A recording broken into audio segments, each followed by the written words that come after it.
과학자인 장동성 박사가 알뜰신잡2 목포편에 나와서 겉이 딱딱한 갑각류의 성장에 대해 이야기했던 적이 있었습니다. 거북이와 같은 갑각류는 보기만 해도 아주 단단하고 강해 보입니다. 그런데 그런 갑각류가 아주 약해질 때가 한 번 있는데 그것은 성장할 때라고 합니다. 갑각류가 자신의 몸이 자라날 때마다 딱딱한 낡은 껍질을 벗는데 그 껍질을 벗을 때 갑각류는 성장한다는 것입니다. 갑각류가 껍질을 벗는다. 그때는 사실 적이 공격하면 자기를 지켜줄 단단한 껍질이 없기 때문에 그냥 잡아먹히게 되어져 있습니다. 그때가 가장 약한 때입니다. 그런데 그때 성장한다는 이야기입니다. 그런 이야기를 하면서 우리 인간도 언제 성장하느냐? 강할 때가 아니라 약해졌을 때, 그때 받는 힘겨움, 어려움이 우리를 성장시키는 것이다, 이렇게 말했습니다. 참 공감이 가는 말입니다. 그런데 오늘 말씀은 초대교회가 가장 약해졌을 때 오히려 복음이 예루살렘을 넘어서 유대와 사마리아로 전파되어 그곳에 하나님의 나라가 임하고 그 성에 큰 기쁨이 임하는 모습을 그려주고 있습니다. 오늘 성경의 말씀을 묵상하다가 보면 초대교회의 모습이 로마의 권력과 유대 힘 앞에서 참 힘이 없구나, 연약하구나, 이런 생각이 듭니다. 그래서 떠오르는 말씀이 고린도후서 4장 7절 8절에 우리 인생이 질그릇 같다는 말씀입니다. 질그릇 같은 우리 인생은 사방으로 우겨싸임을 당하거나 답답한 일을 당하거나 박해를 받거나 거꾸러뜨림을 당하면 그냥 쉽게 깨어지고 부서지고 마는 것입니다. 오늘 초대교회가 그랬습니다. 스데반 집사가 예수 십자가 부활의 복음을 전하다가 사람들이 던진 돌에 맞아 죽임을 당했습니다. 그런데 어느 누구 하나 그것을 막아서거나 거기에 맞설 수 있는 힘이 교회 안에 없었습니다. 할 수 있는 일이 있다면 스데반을 장사 지내면서 그를 위하여 크게 우는 것밖에는 아무것도 할 수 없었습니다. 거기다가 예루살렘에 있는 교회에 큰 박해가 있었는데 그 당시 교회는 로마와 유대교회의 박해에 맞서서 싸워서 이길 만한 그런 힘과 능력이 없었습니다. 그래서 사도들 교회에 꼭 필요한 몇몇 사람들만 남겨두고 다 박해를 피해서 뿔뿔이 교회를 떠나 흩어졌습니다. 그리고 회심하기 전에 바울이 교회를 진멸할 때에도 성도들의 가정, 예수 믿는 사람의 가정에 대한 소문이 들면 그 가정에 찾아가서 예수 믿는다는 것 때문에 그 사람들을 강제로 끌어다가 감옥에다가 가두었습니다. 다 거대한 로마의 권력, 유대교의 힘 앞에서 초대교회와 성도들은 한없이 연약한 존재였습니다. 그냥 때리면 맞고 깨어지고 부서지고 진멸될 수밖에 없는 연약한 존재들이었습니다. 그런데 놀라운 것은 그들이 연약할 바로 그때 하나님께서 연약한 교회와 연약한 성도들을 통해서 유대인과 사마리아인을 구원하고자 하는 당신의 큰 계획을 이루어 가심으로 저주받은 사마리아 성에 큰 기쁨이 있었다. 그곳에 하나님의 나라가 임하게 되었다. 이런 사실입니다. 할렐루야. 많은 사람들이 이렇게 생각합니다. 교회와 성도가 주님의 일을 하려고 하면, 이 땅에 하나님의 나라와 뜻을 펼치려고 하면 교회와 성도도 힘이 있고 돈이 있고 능력이 있어야 된다. 돈이 없고 힘이 없으면 주님의 일도 할 수 없다. 그래서 많은 교회와 성도들이 힘 있는 교회, 힘 있는 성도가 되기 위해서 얼마나 애를 쓰고 또 그런 교회와 성도들이 교회 안에서 대접을 받는 것을 마땅히 여기는 모습을 보게 되어집니다. 그러다 보니까 우리 하나님도 세상처럼 힘 있는 교회, 힘 있는 성도들을 주님이 기뻐하시고 그런 교회와 그런 사람들을 통해서 주님이 일하신다. 세상의 힘을 가지고 주님이 당신의 나라를 이 땅에 이루어 가신다. 이렇게 오해하는 사람들이 얼마나 많이 있는지 모릅니다. 그런데 오늘 초대교회는 우리 이런 생각이 얼마나 세속적이고 얼마나 잘못되었는가 하는 것을 분명하게 보여주는 말씀입니다. 사실 교회와 성도가 힘이 있고 돈이 있다. 그러면 여러분, 그 무엇보다도 하나님을 먼저 의지하고 하나님을 전적으로 신뢰하면서 하나님의 뜻을 따라서 행하기보다는 먼저 자기들이 가지고 있는 힘과 돈을 의지하게 되어져 있습니다. 주님이 일하실 자리가 점점 작아지게 된다는 뜻입니다. 반면에 우리가 약하다, 하나님 없이는 우리가 아무것도 할 수 없다, 그러면 우리가 전적으로 하나님을 의지하게 되어져 있고, 그럴 때 하나님은 아무것도 아닌 우리를 통해서 당신의 전능하신 능력으로 이 세상의 구원의 큰 기쁨을 만들어내고 이 땅에 하나님의 나라를 이루어가게 되는 줄 믿으시기를 바랍니다. 오늘 초대교회가 그랬습니다. 그들의 모습은 질그릇같이 연약하기 짝이 없습니다. 그들이 가진 힘과 능력으로 거대한 로마 제국과 유대교를 맞서 싸워서 이길 수가 없었습니다. 그들의 핍박, 그들의 협박, 그 모든 것들 앞에서 어찌 보면 사정없이 깨어지고 부서지는 힘없는 연약한 공동체가 초대교회예요. 성도들의 모습입니다. 그런데 그렇게 깨어지고 부서지는 그 부서짐과 연약함 속에서 초대교회 성도들은 자기 자신을 의지하지 아니하고 더욱 하나님을 의지했습니다. 하나님 밖에는 아무것도 없습니다. 하나님이 아니면 우리는 아무것도 아닙니다. 오로지 하나님만 바라보면서 하나님이 전부가 되었습니다. 그랬더니 그들 가운데 어떤 일이 일어났느냐? 첫째, 따라서 합니다. 자기 믿음을 굳게 했다. 자기 믿음을 굳게 했다. 2절입니다. 경건한 사람들이 스데반을 장사하고 위하여 크게 울더라. 경건한 사람들이 크게 울었다는 것은 단순하게 스데반의 죽음을 애통해하면서 슬퍼했다, 이런 뜻만은 아닙니다. 스데반이 돌로 쳐서 죽임을 당했고 사울이 그가 죽임당함을 마땅히 여겼다고 하는 것은 그 당시 분위기가 스데반을 장사 지내고 그를 위하여 크게 운다. 나도 스데반과 같은 한편에 예수 믿는 사람이다.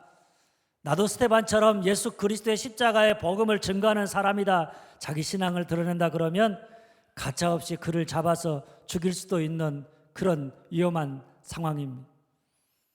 그런데 사도행전의 저자인 누가가 예루살렘 교회에 큰 박해가 일어난 장면과 사울이 교회를 진멸해서 예수 믿는 사람들을 잡아다가 옥에 가두는 그 장면 사이에다가 경건한 사람들이 스데반을 장례하고 우는 장면을 삽입해 놓았습니다.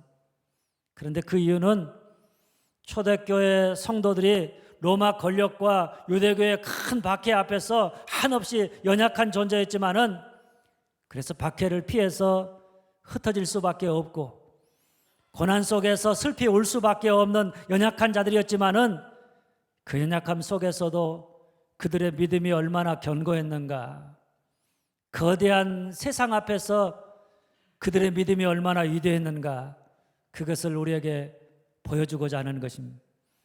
초대교회 성도들은 큰 박해 속에서 스데반을 장사 지내고 그를 위하여 크게 울었습니다.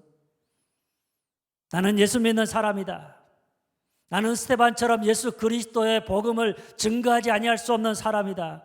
이 사실을 당당하게 밝혔습니다. 이 모습을 달리하면 너희가 아무리 우리가 예수 믿는다고 예수의 복음을 전하는 것 때문에 우리를 돌로 던져서 죽이고 끌고 가 감옥에 가두고 예수 믿지 못하도록 큰 박해를 가한다고 할지라도 우리는 절대로 예수 믿는 것을 포기할 수 없다. 예수가 그리스도라고 하는 이 진실을 우리가 말하지 않을 수 없다. 이런 이야기입니다. 참 얼마나 당당하고 대단한 믿음의 모습인지 모릅니다. 물론 세상적으로 보면 여러분 어떻습니까? 함께 믿던 믿음의 형제가 돌에 맞아서 죽어가는데 돌을 던지는 세상을 향해 맞서 싸우지 못하고 그저 장례를 지내면서 크게 우는 밖에는 달리 할 일이 없었습니다. 그저 장례를 지내면서 크게 운다, 그것밖에는 아무것도 할 수 없다. 어찌 보면 세상적인 눈으로 보면 참 나약하기 짝이 없는 모습이 아닐 수가 없습니다. 그런데 큰 박해로 인한 두려움 속에서 우는 것밖에는 아무것도 할 수 없지만은 그저 예수 믿는 사람으로서의 자기 믿음의 정체성을 지켜나간다. 세상 앞에서 예수 믿는다는 것을 당당히 밝히면서 담대하게 복음의 말씀을 온 삶으로 증거하면서 믿음의 길을 걸어간다. 그리고 그로 말미암아서 세상에 겪게 되는 슬프고 힘든 모든 것을 다 부둥켜 안고 하나님 앞에 나아가온다. 어찌 보면 아무것도 아닌 것 같아도 이런 경건한 사람, 하나님 앞에서 세상의 핍박과 고난 속에서도 믿음을 지키며 하나님의 뜻을 따라서 하나님의 영광을 나타내기에 살아가는 이 한 사람 한 사람들을 통해서 하나님은 오늘도 어두운 세상에 복음의 불길을 타오르게 해서 당신의 나라와 당신의 뜻을 이루어 가시는 줄 믿으시기를 바랍니다. 둘째, 따라서 합니다. 유대와 사마리아로 흩어져 복음의 말씀을 전했다. 유대와 사마리아로 흩어져 복음의 말씀을 전했다. 1절 4절 말씀입니다. 예루살렘에 있는 교회에 큰 박해가 있어 사도회에는 다 유대와 사마리아 모든 땅으로 흩어지니라. 다 유대와 사마리아 모든 땅으로 흩어졌습니다. 그리고 흩어진 사람들이 뭐랬는가 하면 흩어진 사람들이 두루 다니며 복음의 말씀을 전했습니다. 예수 믿는다는 것 때문에 큰 핍박을 받아서 도저히 그 핍박을 견딜 수 없어서 흩어진 사람들입니다. 그런데 그런 사람들이 다른 곳에 도망가서 숨어서 지내는 것이 아니라 보란듯이 유대와 사마리아를 두루 다니면서 또다시 복음의 말씀을 전했습니다. 할렐루야. 그런데 유대와 사마리아 이 지명을 보는 순간 우리의 머릿속에 떠오르는 말씀이 있는데 사도행전 1장 8절입니다. 오직 성령이 너에게 임하시면 너희가 권능을 받고 예루살렘과 온 유대와 사마리아와 땅끝까지 이르러 내 증인이 되리라. 스데반의 순교 이전에 초대교회 모습은 오순절 성령 강림 사건 이후에 사도들이 복음을 전할 때마다 하루에도 수천 명이 회개하고 돌아오는 그런 기적 같은 역사가 일어났습니다. 사도들이 복음을 전할 때마다 거기에 하나님의 살아계시는 기사와 표적이 나타났습니다. 예루살렘 전체가 들썩거렸습니다. 그리고 성도들이 성전에 모여서 서로 사랑하고 교제했습니다. 마음이 통했습니다. 그야말로 천국이 따로 없었습니다. 그렇다면 이제 그들이 어떻게 했어야 옳은 일인가 하면 예루살렘에서 유대와 사마리아와 땅끝으로 나아가서 주님의 증인이 되어서 예수 십자가의 복음의 말씀을 전해야 했습니다. 그런데 그 당시 초대교회는 모이는 재미에 너무 빠져서 자기들끼리 너무 좋아서 주여 여기가 좋사오니 이렇게 하면서 예루살렘에만 머물러 있었던 것입니다. 서로 흩어지지 아니하고 그저 모이는 데에만 집중하였던 것입니다. 그런데 그런 그들이 큰 박해가 일어나자 큰 박해를 피해서 사도 외에는 다 예루살렘을 떠났는데 어디로 갔느냐? 유대와 사마리아로 나아갔습니다. 그리고 거기에서 두루 다니며 복음의 말씀을 전했습니다. 여러분, 이것은 성도들이 핍박을 통해서 자기들의 안일했던 신앙을 다시 점검해 보았다는 것입니다. 하나님 말씀대로 예루살렘을 떠나서 사마리아와 땅끝까지 이르러서 복음을 증거해야 되는데 유대인인 자기들의 생각, 자기들의 편견, 그 편견에 따라서 하나님은 유대인만의 하나님이고 하나님은 유대인만을 사랑하시니까 하나님이 아무리 사마리아와 땅끝까지 이르러 내 증인이 되라 말씀하셔도 자기들 생각에 그것은 하나님의 생각, 하나님의 말씀이 잘못된 것이다. 이렇게 생각하고 자기들 생각대로 예루살렘에 머물러서 신앙생활했습니다. 근데 그런 자기들의 모습이 잘못되었다는 것을 큰 핍박이 오고 난 다음에야 자기들의 불순종한 모습들을 깨닫게 되었다는 이야기입니다. 그래서 핍박 속에서 다시 하나님이 맡겨주신 사명, 하나님의 말씀, 그 말씀 따라서 자기의 생각, 자기의 편견을 내려놓고 다시 새롭게 시작했다는 이야기입니다. 그렇게 함으로 말미암아서 예루살렘과 유다와 사마리아와 땅끝까지 이르러서 내 증인이 되라고 하시는 하나님의 말씀이 하나하나 성도들의 순종으로 말미암아 이루어지게 된 것입니다. 할렐루야. 그러고 보면 우리 하나님은 우리가 흩어져서 복음을 전하는 사명을 잃어버리고 그저 자기 생각, 자기 편견에 갇혀서 안주하려고 하면 강제로라도 우리를 흩으셔서 하나님의 뜻대로 복음 전파의 사명을 이루게 하시는 분이심을 믿으시기를 바랍니다. 그런데 여러분, 우리가 자기 생각, 자기 편견을 깨트린다, 그리고 오랫동안 지속되어져 왔던 자기 생각과 자기 편견을 깨트리고 하나님의 뜻에, 하나님의 말씀대로 순종해 나간다, 사실 그게 쉬운 일이 아닙니다. 제가 이곳에 내려와서 목회하면서 깨닫게 된 사실이, 지방에서는 특히 지역 간의 경계를 넘는 것이 참 어렵다, 지역 간의 경계가 너무나 뚜렷하구나 하는 깨달음입니다. 똑같은 임실인데도 임실과 오수, 강진, 성수, 청욱, 관촌, 전주, 그 경계를 넘어서 임실읍에 있는 우리 교회에 나온다는 것 쉬운 일이 아니라고 하는 사실을 발견했습니다. 그래서 제 마음속에 지역의 경계를 깨고 우리 교회에 나오시는 성도님들 참 대단한 결심을 하고 나온다는 것을 알기 때문에 늘 고마운 마음을 가지고 있습니다. 그런데 지방만 그런 게 아닙니다. 좀 더 넓게 보면 우리 한국 사회는 호남과 영남 지역 간의 경계를 넘는다는 것이 참 얼마나 어려운지, 지역 간의 갈등, 지역 이기주의가 아직도 우리 사회의 가장 큰 문제로 자리하고 있는 것을 보게 되어집니다. 그런데 초대교회는 그보다 훨씬 더 심했습니다. 초대교회가 예루살렘에서 시작되었지만 지역의 경계를 넘어서 유대 땅으로, 사마리아 땅으로, 땅끝으로 나아가서 복음의 말씀을 전한다. 유대인들이 가진 선민사상, 하나님은 누구 하나님입니까? 유대인의 하나님. 하나님은 누구를 사랑하시느냐? 택함을 받은 유대인만 사랑하시지 이방인은 하나님의 사랑에서 제외되었다. 사마리아 사람도 하나님의 사랑에서 제외된 저주받은 백성이다.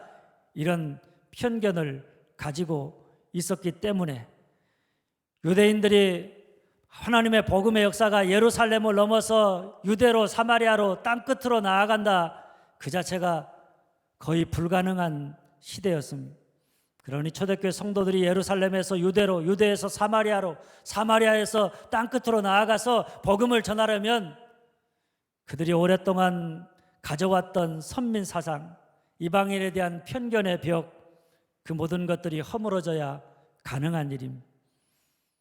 그래서 주님은 제자들에게 유대와 사마리아와 땅끝까지 이르러 내 증인이 되라 이렇게 말씀하시기 전에 오직 성령이 너희에게 임하시면 너희가 권능을 받고, 이 사실을 먼저 말씀하셨습니다.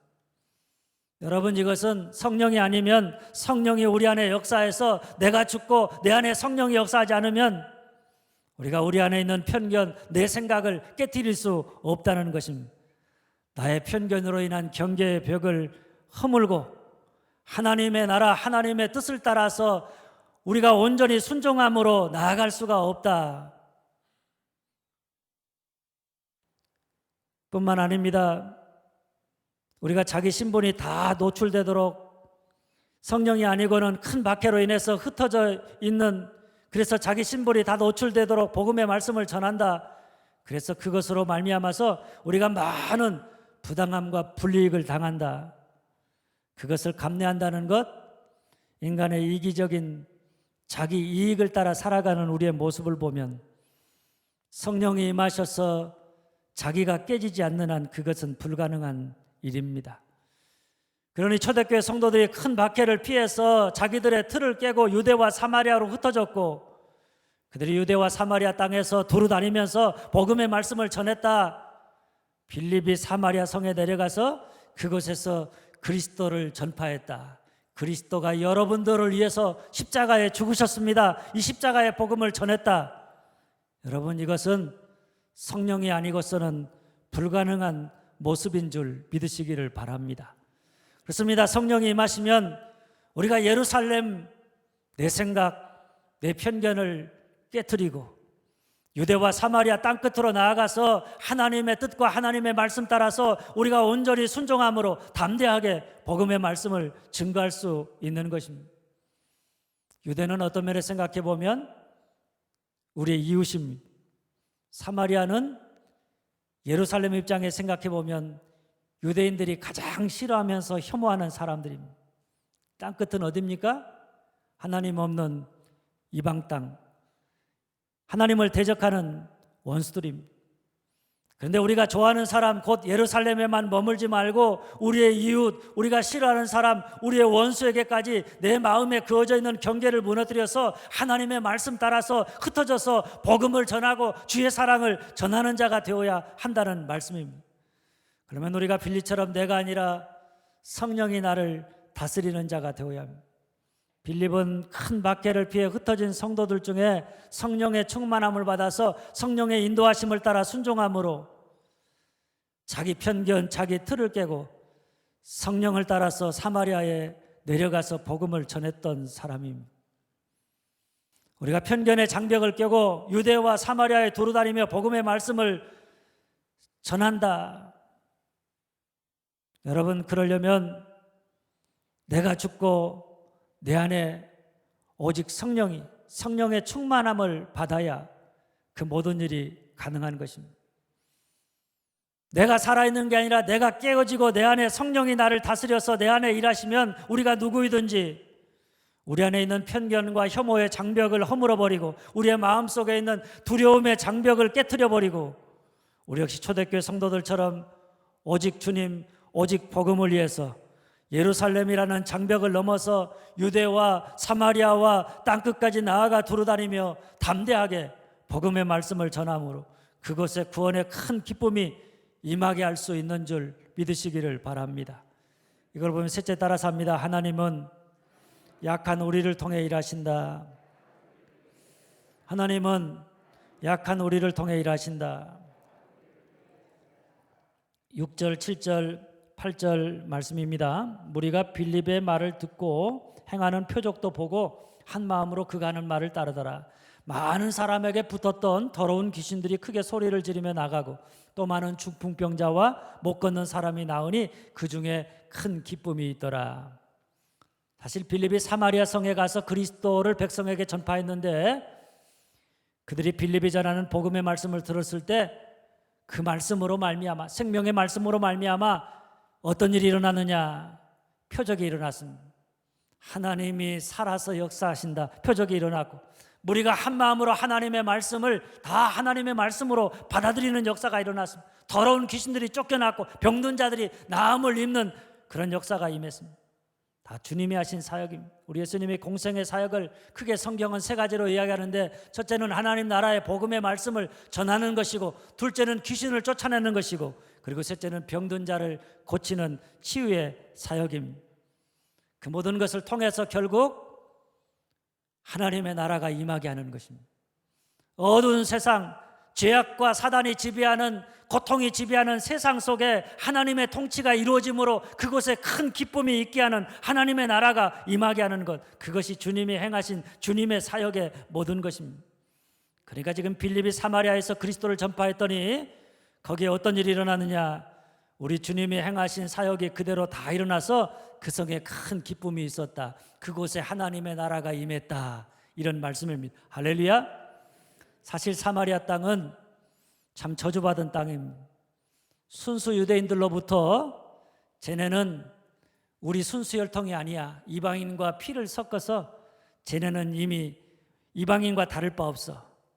아니 이방인보다 못한 사람들이야. 하나님의 사랑을 받을 수 없는 더러운 죄인들이라고 멸시를 당하던 지역이 사마리아 땅입니다.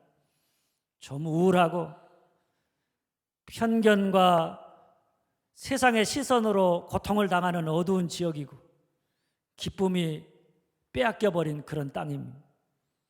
그런데 그곳에 큰 기쁨이 있었는데 그 이유는 다른 게 아닙니다. 예수가 그리스도라는 복음 때문입니다. 하나님이 유대인들만의 하나님이 아니라 사마리아인들을 구원하기 위해서 예수님이 십자가에서 죽게 하시고 부활하게 하심으로 그리스도가 곧 구주가 되셨다라고 하는 복음의 말씀 때문입니다. 오늘도 마찬가지입니다. 세상에는 편견과 그릇된 복음으로 기쁨을 잃어버린 사마리아 땅이 얼마나 많이 있는지 모릅니다. 그러나 그런 곳에 복음의 말씀이 전파된다. 주님은 어떤 특정한 사람들을 위해서만이 아니라 모든 죄인된 자들, 연약한 자들을 구원하기 위해서 오셨다. 그들을 위해서 십자가에서 피 흘려 죽으셨다. 우리가 이 복음의 말씀이 전파된다. 그래서 우리를 구원하기 위해 오신 주님을 만나고 십자가를 통해서 주님의 사랑, 주님의 영광을 본다. 그러면 거기에는 세상이 줄 수 없는 큰 기쁨이 충만하게 되어져 있고, 거기에는 그리스도가 다스리심으로 말미암아 그곳에 하나님의 나라가 임하게 되는 하나님 나라의 기쁨과 영광이 충만하게 되어져 있는데, 그는 다른 것 때문이 아니라 복음이신 예수 그리스도 때문입니다. 예수 그리스도는 어느 특정한 사람만이 아니라 모든 이들을 위한 하나님의 사랑, 하나님의 구원을 우리에게 확실하게 보여주는 것입니다. 그러나 우리가 누구이든지 이전에 어떤 대접을 받았든지 예수를 만난다, 아들을 아낌없이 십자가에 내어주기까지 사랑하신 하나님의 사랑을 깨닫는다. 그러면 그 사랑으로 말미암아 어떤 상황 속에서도 우리의 마음속에 하나님의 나라가 임해서 큰 기쁨이, 큰 평안이 충만하게 되는 줄 믿으시기를 바랍니다. 그런데 여러분, 여기서 우리가 놓쳐서 안 되는 중요한 부분이 있는데, 누가는 9장에서 바울이나 베드로와 같은 위대한 사도들을 통해서 일하시는 하나님의 구원의 큰 역사를 이야기하기 시작합니다. 그런데 바울이나 베드로 같은 그런 위대한 사도들의 통해서 일하시는 하나님의 역사를 이야기하기 전에 오늘 8장에 보면 박해를 피해 흩어졌던 연약한 무명의 성도들, 그 중에 대표적인 사람 빌립 같은 사람들을 통해서 복음이 예루살렘을 넘어서 유대와 사마리아로 전파되어서 구원의 큰 역사가 일어났다는 사실을 보여주고 있습니다. 이것은 하나님의 구원의 역사는 강한 자, 힘 있는 자, 어떤 특별한 능력을 가진 사람들, 그런 사람들을 통해서만 이루어지는 게 아니라 무명의 사람들, 핍박을 피해 흩어진 무명의 사람들, 연약한 사람들, 그 한 사람 한 사람들을 통해서 시작되어지고 그 한 사람 한 사람들을 통해서 하나님의 나라가 이루어져 간다. 이 사실을 분명하게 말해주고자 하는 것입니다. 사실 빌립은 그 당시 초대교회 주류였던 정통 유대인이 아닙니다. 비주류인 헬라파 유대인입니다. 그는 어떤 박해 속에서도 흔들리지 않고 중심을 잡았던 사도도 아니고 교회에 꼭 필요했던 정말 핵심적인 그런 중심적인 사람도 아니었습니다. 큰 박해가 오면 그것을 피해 도망가야 했던 나약한 사람들이고, 그러니 성경이 이 사실을 보여주는 이유는 주님의 일을 하는데 우리가 강하냐 약하냐, 교회 중심에 있느냐 밖에 있느냐, 힘이 있느냐 없느냐, 지혜가 있느냐 없느냐, 돈이 있느냐 없느냐, 그런 세상적인 조건이 중요하지 않다는 것입니다. 우리가 강했을 때만 하나님이 우리를 통해 역사하는 게 아니라 우리가 약해도, 어떤 특별한 사람을 통해서만 하나님이 역사하는 게 아니라 핍박을 받아서 흩어진 무명의 사람들, 그 한 사람 한 사람들을 통해서 하나님의 구원의 역사가 이루어져 간다. 우리가 약해도 쓰임받을 수 있다. 이런 이야기입니다. 할렐루야. 바울은 고린도전서 1장 26절 29절에 이렇게 말해서, 형제들아 너희를 부르심을 보라. 육체를 따라 지혜로운 자가 많지 아니하며 능한 자가 많지 아니하며 문벌 좋은 자가 많지 아니하듯, 그러나 하나님께서 세상에 미련한 것들을 택하사 지혜 있는 자들을 부끄럽게 하시고 세상에 약한 것들을 택하사 강한 것들을 부끄럽게 하려 하시며, 하나님께서 세상에 천한 것들과 멸시받는 것들과 없는 것들을 택하사 있는 것들을 폐하려 하시나니 이는 아무 육체도 하나님 앞에서 자랑하지 못하게 하려 하심이라. 할렐루야. 하나님은 어떤 사람을 택해서 당신의 구원의 일을 행하시느냐? 육체를 따라 지혜로운 자, 능한 자, 문벌 좋은 자가 그 기준이 아닙니다. 세상 사람들이 그렇게 오해할까 봐서 오히려 하나님은 세상에 미련한 자들, 약한 자들, 천한 자들, 멸시받는 자들, 없는 자들을 택하셔서 그들을 통해서 하나님 나라의 위대한 역사를 일하심으로 말미암아 하나님 앞에서 아무 육체도 자랑하지 못하게 하셨습니다. 하나님의 일은 하나님이 행하시는 것이지 우리가 뭘 가졌기 때문에 그 일이 이루어지는 것이 아니라고 하는 사실을 하나님께서 분명하게 우리에게 가르쳐주고 있는 것입니다. 그러니 우리가 하나님의 일을 하면서 내가 세상의 것들을 많이 가지고 있다고 뽐내고 의시될 것도 없고요, 반대로 그런 것 없다고 하나님은 나 같은 것을 쓰실 일이 없다고, 나는 하나님 앞에 쓰임받을 아무 능력도 없다고 기죽을 것도 없습니다. 그저 우리가 가진 것이 무엇이든지 간에 아무리 연약해도 연약한 내 모습 그대로 주님 앞에 내어놓고 주님의 손에 내어 맡기면 주님이 우리를 통해서 역사하시는데, 때로는 힘든 상황 속에서도, 무너질 수밖에 없는 상황 속에도, 질그릇같이 연약한데도 우리의 믿음을 굳건하게 지켜나가게 하시고, 우리는 아무것도 할 수 없는데 내 생각, 내 편견에 갇혀 있는 게 아니라 주님의 말씀 따라 순종함으로 주님이 맡겨주신 사명을 이루어감으로 구원의 큰 역사를 이루어가게 하시는 줄 믿으시기를 바랍니다. 사랑하는 여러분, 우리는 연약합니다. 핍박을 받으면 깨어지고 부서지기 쉬운 존재입니다. 그러나 그럼에도 불구하고 하나님은 연약한 우리를 통해 일하시는 줄 믿으시기를 바랍니다. 우리가 어떤 상황 속에서도 나는 연약하지만 내가 하나님을 바라본다, 늘 하나님 앞에서 경건한 자로 살아간다, 성령의 인도하심을 따라 성령 충만한 삶을 살아간다, 그러면 우리가 어떤 상황 속에서도 따라서 합니다. 믿음을 굳건하게 지킨다. 믿음을 굳건하게 지킨다. 유대와 사마리아로 내려가 복음의 말씀을 전한다. 유대와 사마리아로 내려가 복음의 말씀을 전한다. 그 성에 큰 기쁨이 있다. 그 성에 큰 기쁨이 있다. 그 성 곧 사마리아와 같이 어두운 땅, 저주받은 땅에 기쁨이 있다는 것은 그곳에 하나님의 통치가, 하나님의 나라가 임했다는 것입니다. 그런데 이 모든 것들이 누구를 통해서 이루어지느냐? 한번 따라서 합니다. 하나님은 약한 자를 통해 일하신다. 하나님은 약한 자를 통해 일하신다. 하나님은 우리가 강할 때가 아니라 약할 때, 힘이 있을 때가 아니라 힘이 없을 때, 그래서 하나님만을 전적으로 의지하고 성령의 다스리심을 온전히 받아들여 하나님의 뜻을 따라 순종해 나갈 때 우리를 통해 일하셔서 당신의 구원의 큰 역사, 구원의 큰 기쁨이 있게 하시는 줄 믿으시고, 또 나는 연약하고 부족하지만 내 모습 그대로 주님 앞에 드려서 어떤 상황 속에서도 하나님이 우리를 붙잡으시고 우리를 통해 일하심으로 우리가 믿음을 굳게 지키고 주님이 맡기신 사명을 감당함으로 이 땅에 하나님의 나라가 임하게 하는, 그래서 구원의 큰 기쁨이 있게 하는 하나님의 사람들이 다 되어줄 수 있기를 주님의 이름으로 축원합니다. 기도하겠습니다.